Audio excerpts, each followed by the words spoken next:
بسم اللہ الرحمن الرحیم۔ السلام علیکم ناظرین۔ وزیراعلی پنجاب سردار عثمان بزدار جڑانوالہ سے اچانک سمندری پہنچ گئے، جہاں پر انہوں نے آٹا سیل پوائنٹ اور تحصیل ہیڈ کوارٹر ہسپتال سمندری کا دورہ کیا۔ ہمارے ڈویژنل بیورو چیف میاں اعجاز اسلم کے مطابق اس موقع پر انہوں نے شہر میں صفائی کی صورتحال کا جائزہ بھی لیا۔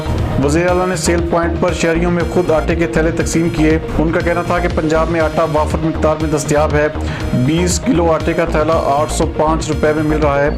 میں خود آٹے کی دستیابی کا جائزہ لینے کے لیے فیلڈ میں نکلا ہوں۔ کسی کو بھی عوام کے حقوق پر ڈاکہ نہیں ڈالنے دیں گے۔ جہاں پر بھی آٹے کی کم دستیابی کی شکایت سامنے آئی، فوری ایکشن ہوگا۔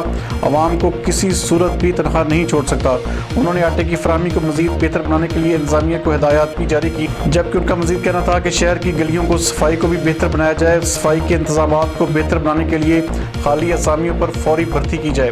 وزیراعلیٰ عثمان بزدار نے تحصیل ہیڈ کوارٹر ہسپتال کا بھی دورہ کیا، جہاں پر انہوں نے ایمرجنسی وارڈ میں زیر علاج مریضوں کی عیادت کی اور فراہم کی جانے والی طبی سہولتوں کے بارے میں دریافت بھی کیا۔ انہوں نے ڈاکٹرز اور پیرامیڈیکل سٹاف کے مسائل بھی پوچھے اور 2 خواتین مریضوں کو ان کے بچوں کے علاج کے لیے مالی امداد بھی دی۔ ان کا کہنا تھا کہ ایمرجنسی کو 24 گھنٹے فنکشنل ہونا چاہیے۔ ایمرجنسی بلاک کو اپ گریڈ کیا جا رہا ہے۔ تحصیل ہیڈ کوارٹر ہسپتال میں بچوں کے ڈاکٹرز بھی جلد آ جائیں گے۔ ان کا مزید کہنا تھا کہ پنجاب میں گندم اور آٹے کی صورتحال بہت بہتر ہے۔